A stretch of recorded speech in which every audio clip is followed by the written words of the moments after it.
Apesar de não ser considerado uma obra canônica das principais religiões, o livro de Enoque apresenta-se como uma leitura intrigante. Sua origem remonta a aproximadamente 300 a.C. É reconhecido como um antigo texto judaico.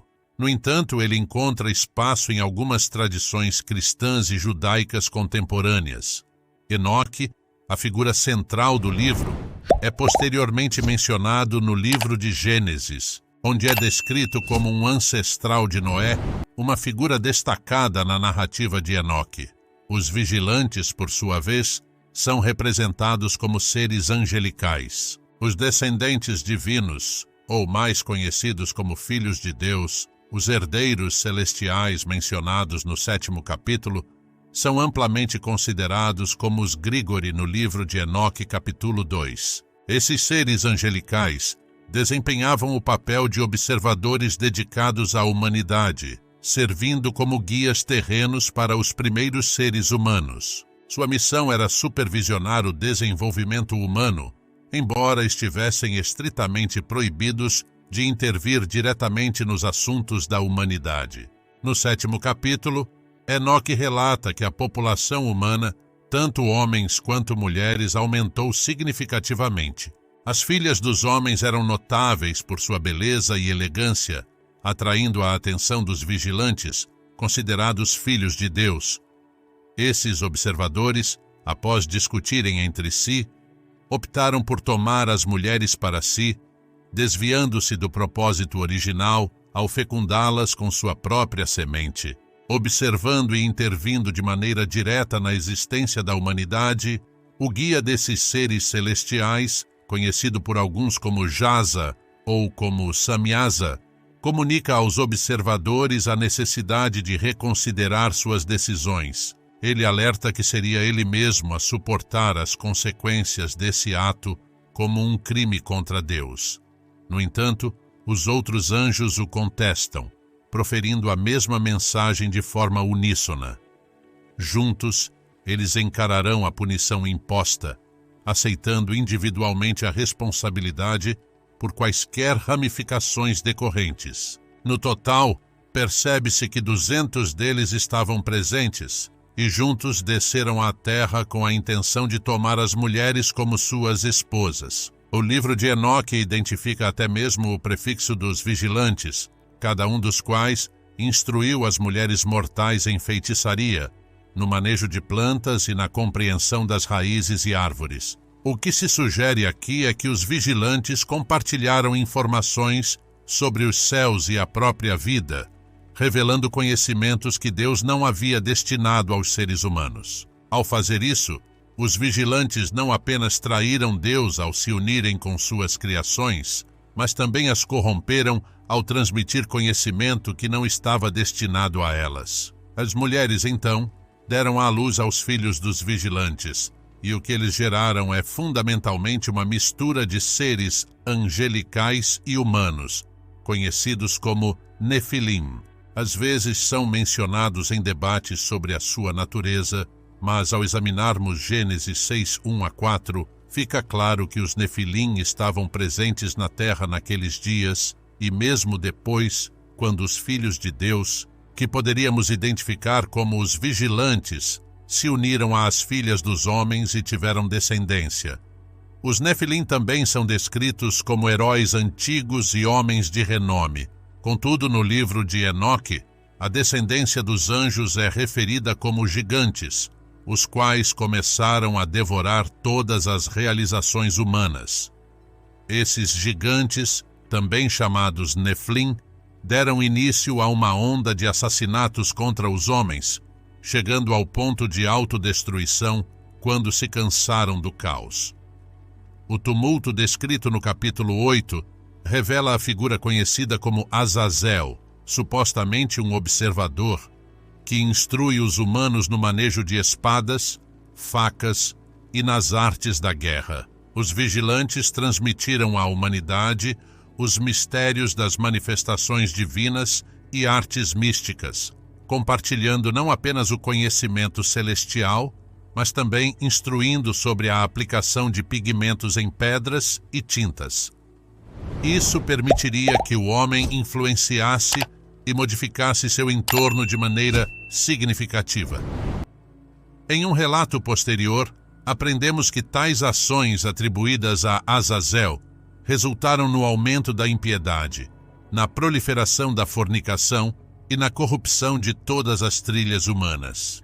O restante do capítulo revela que outros vigilantes instruíram a humanidade na prática da astrologia. A ciência astronômica testemunhou a ruína dos homens com sua presença, enquanto o Cristo ascendia às alturas celestiais no 9º capítulo do livro de Enoque. Arcanjo Miguel, Gabriel, Rafael e Uriel, ao olharem para baixo dos céus, perceberam os eventos ocorrendo na terra. Neste capítulo, eles compareceram diante de Deus, atribuindo a maior parte da responsabilidade a Azazel. Eles apontaram que Azazel foi responsável por ensinar todas as espécies de pesquisa na terra, revelando ao mundo os segredos celestiais. Além disso, culparam também a Jaza pelos acontecimentos. Ele compartilhou os segredos da feitiçaria humana, e assim, ele e seus observadores uniram-se às mulheres, gerando gigantes malignos. Buscando respostas de Deus, eles indagam sobre o destino da terra. No 10º capítulo, Deus envia Uriel para localizar o filho de Lameque, Noé, instruindo-o a se esconder. Uriel revela a Noé os eventos iminentes. Um dilúvio que aniquilará toda a vida e tudo o que existe. Será aniquilado. Ordena a Uriel revelar a Noé a rota de fuga do dilúvio e o desdobramento dos eventos. É a descendência dele que persistirá por toda a extensão divina da terra. Deus, então, instrui o arcanjo Rafael a restringir Azazel, imobilizando suas mãos e pés, e a submetê-lo ao custo de trevas ao desvelar o deserto diante dele, uma zona do submundo. Rafael é encarregado de lançar sobre ele pedras afiadas e envolvê-lo em obscuridade. Lá eternamente, na ausência total de luz, ante o grandioso dia do julgamento, Deus atribui uma missão específica a Rafael, envolvendo a expulsão de Azazel. O Deus do fogo instrui o arcanjo Gabriel a erradicar os Nefilim, os gigantes, toda a descendência dos observadores, instigando um contra o outro com a intenção de que pereçam através de um aniquilamento mútuo. Finalmente, Deus ordena ao arcanjo Miguel que confronte o líder dos vigilantes, Jaza, e lhe comunique que ele e seus aliados, ao se envolverem com mulheres, se corromperam, e que seus filhos, sejam eles próprios descendentes angelicais ou os filhos gerados com mortais, estão contaminados. Diante dos olhos dos seus próprios filhos, mulheres encontrarão a morte ao longo de 70 gerações. Posteriormente, ao testemunharem o massacre de seus descendentes, serão conduzidas às profundezas do inferno. Lá, enfrentarão as chamas e serão eternamente aprisionadas. No capítulo 12, somos esclarecidos sobre o envolvimento de Enoque com os vigilantes. Parece que Deus instrui Enoque a transmitir sua mensagem aos vigilantes, mas a paz nunca será alcançada devido às consequências de suas ações. Existe uma aparente inconsistência aqui, pois o arcanjo Miguel certamente executou essa tarefa conforme a vontade divina anteriormente. Em um segmento passado, é possível que Enoque tenha sido instruído a realizar tal ação. Nesse episódio, Enoque pode receber informações para ilustrar o propósito divino. A narrativa revela que tanto os arcanjos superiores a eles, quanto os mortais abaixo deles, estão compartilhando a mensagem. Enoque, ao transmitir seu destino, indica aos vigilantes que não estão mais acima da humanidade aos olhos de Deus. Isso ocorre porque estão sendo informados sobre seu destino por meio de um ser humano, nivelando-os assim e talvez até colocando-os em posição superior. No capítulo 12, entre os versículos 5 e 7, surge a seguinte revelação divina. Enoque, mensageiro da retidão, dirija-se às águas celestiais que abandonaram o sublime céu, uma estação sagrada e eterna, agora manchada pela presença de mulheres. Os habitantes, assemelhando-se aos filhos dos homens, corromperam profundamente a terra. Neste solo, nunca experimentarão a paz, e o peso do pecado recairá sobre eles. Não encontrarão alegria em sua descendência. Ao contrário, testemunharão a tragédia e a perda de seus amados e sentiram profundo pesar pela ruína de seus descendentes e suplicarão eternamente, mas não alcançarão clemência e tranquilidade, no 13º capítulo. É notável que Enoque confronte exclusivamente Azazel, o suposto principal responsável por tudo isso, apesar de o líder da guarda ter sido Jaza. É possível que, enquanto alguns indivíduos buscam apenas a busca por relações ilícitas com mulheres e compartilham alguns segredos celestiais, ele não compartilhou a malícia que Azazel propagou ao instruir os homens sobre a arte da guerra. Note-se que Azazel parece não aceitar o interesse voltado para as mulheres mortais, mas apenas com o propósito de instruir o homem acerca de espadas, facas e a transformação do mundo, que anteriormente fora concebido de maneira impecável conforme a vontade divina, no capítulo 13, versículos 4 a 5. Enoque alega manter diálogo com todos os observadores simultaneamente, afirmando que todos eles experimentaram um estado de temor e trepidação. Ele prossegue relatando que os vigilantes suplicaram a ele que transmitisse a Deus seus remorsos e penitências pelo que realizaram, pois eles próprios não eram mais capazes de ascender aos céus nem de elevar a si mesmos. Assim, Enoque roga por eles até que a noite o envolva em sono. Ele anseia por um sonho que revele uma visão de retribuição, sendo orientado a reprovar os espectadores ao relatar-lhes as imagens presenciadas. Após despertar, ele se aproxima dos presentes e compartilha a censura de seu sonho, referente às ações perpetradas no capítulo 14. Enoque esclarece que, ao proferir suas palavras, estava comunicando-se por meio da linguagem e da expressão divina. Por meio desse canal, ele os informa de que não serão agraciados com o perdão, uma vez que haviam buscado essa graça e que lhes será permanentemente vedado o acesso ao reino celestial. Permanecerão vinculados à terra, enquanto os transgressores do solo jamais experimentarão a tranquilidade. Quanto ao destino dos vigilantes, não se apresenta necessariamente conclusivo. Compreendemos que estavam predestinados. 70 gerações subterrâneas aguardam pacientemente até o dia do julgamento. Seguindo essa lógica, alguns acreditam que os observadores ainda permanecem abaixo da superfície, aprisionados nas profundezas da terra, aguardando serem lançados nas chamas do inferno no fim dos tempos.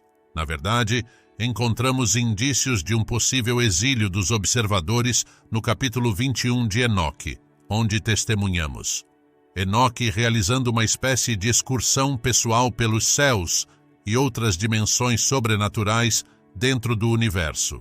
No capítulo 21, ele declara, e ali testemunhei, não apenas o formidável labor de um céu exaltado na uma terra estabelecida, mas sim um local desolado, preparado e extraordinário.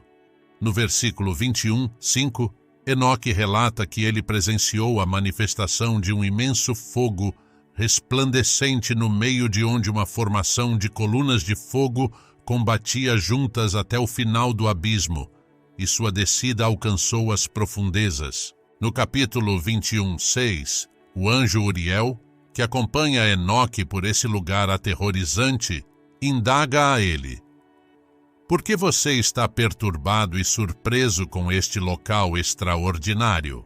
Ao observar isso, ele indicou que este local de tormento é a prisão celestial dos anjos, onde eles permanecem guardados eternamente. Embora as águas não sejam explicitamente mencionadas aqui, pode-se conceber que este seja o tipo de lugar onde Deus manteria aqueles que o traíram. No segundo livro de Enoque, encontramos uma série de narrativas que mostram Enoque ascendendo por várias camadas do céu. Contudo, é no quinto céu que ele adentra e depara-se com os Grígori, uma raça de anjos que assumiram forma humana e são de proporções ainda maiores do que os gigantes mais imponentes. Entretanto, as expressões em seus rostos denotavam silenciosamente que esta porção celeste era a menos grandiosa entre todas as espécies previamente testemunhadas por Enoque. Ele a descreveu como desprovida de propósito, compreendendo que Grigoria, mencionada neste trecho do livro de Enoque, equivale aos vigilantes. De fato, a mesma entidade dos vigilantes no livro de Enoque, interiormente, questiona os anjos que o acompanharam pelos céus acerca da identidade de Grigori. Os anjos, por sua vez, revelam que Grigori foi anteriormente liderado por um príncipe chamado Satanás, assim como os vigilantes, desobedecendo à vontade divina, desceram à terra, tomaram mulheres e agiram conforme seus próprios desejos. Com eles, houve tumulto em sua linhagem, e o que chama a atenção é que o líder não é reconhecido como Jaza, mas, em vez disso, é chamado de príncipe, com certeza. Isso não é mais explorado, mas há aqueles que acreditam que, com base na semelhança do nome e do papel, tudo isso leva a ser uma manifestação do próprio Satanás. Motivos que sustentam essa ideia abrangem o fato de, no capítulo 29 do livro de Enoque, Satanás é mencionado novamente, juntamente com seus anjos, como sendo expulsos de um lugar com grandes semelhanças em altura. Podemos traçar paralelos significativos com a revelação na Bíblia, onde Satanás é expulso do céu, revelando uma grande altitude. Ao ler sobre Satanás enganando o mundo inteiro sendo lançado à terra, juntamente com seus anjos, surge a compreensão de que, no mesmo capítulo, ele tentou colocar seu trono acima das nuvens, buscando igualar-se ao poder de Deus. Este episódio me recorda a passagem de Isaías, capítulo 14, versículo 13, no lugar em que Isaías aparenta estar falando com Satanás, mencionando-o ao dizer que subirei aos céus, erguerei meu trono acima das estrelas de Deus. É possível interpretar isso como uma mera coincidência, não necessariamente como evidência da conexão de Satanás. Independentemente disso, Enoque inicia uma oração por Grigori, mas percebe rapidamente que estão condenados e que Deus os despreza totalmente. Ele é indicado como planejando enterrá-los no subsolo eternamente. Enoque também nota que em algum momento os Grigori começaram a entoar cânticos, elevando suas vozes de maneira lastimável ao Senhor. Isso revela que os Grigori agora, suas formas estão encolhidas e frágeis demais para entoar uma melodia convincente, capaz de merecer a atenção divina. Sua tentativa de cantar revela um possível arrependimento, ecoando desespero na esperança de que Deus os redima além de suas limitações. E demais, é possível mencionar que a ausência de firmeza em suas expressões é um indicativo da dissimulação que praticam. Não experimento pesar, e apenas estou acalmando a divindade para atingir a solução. Ele fica sem palavras para afirmar que a legislação relacionada aos vigilantes é intrigante e contribui para oferecer uma narrativa persuasiva, embora seja um relato não canônico da história, apesar de abranger milênios, uma rocha com múltiplos temas de traição, ética, anseio e ambição, contribui para comunicar uma diferente visão de como a transgressão purificou o globo, proporcionando adicional profundidade sobre por que Deus pode ter aniquilado a terra com o dilúvio, visando libertar os Nefilim e purificar o solo que fora corrompido pelos observadores. Além disso, ela nos brinda com personagens mais intrigantes e complexos para explorarmos, como é o caso de Semjaza. O chefe dos observadores, que compreendeu sua responsabilidade e planejava continuar apenas para ceder à influência dos colegas e se render, também apresenta-nos o observador, que parece ser o principal responsável pelo incidente. Ele revela a amplitude de sua maldade ao tentar instruir os humanos sobre armas e guerra em um período de tempo. Neste texto também somos apresentados à compreensão do poder dos arcanjos, como Gabriel, cuja missão é aniquilar os Nefilim, e Rafael, que confronta diretamente Azel, derrotando-o em sua essência. Pode-se afirmar que os primeiros capítulos de Enoque nos instigam com a ideia de anjos em conflito, revelando a intensidade do mal capaz de corromper mesmo aqueles nascidos da bondade. Compartilhe seus pensamentos nos comentários abaixo sobre os observadores e se possui mais relatos sobre eles em outras tradições religiosas. E se gostou, se inscreva e deixe o like.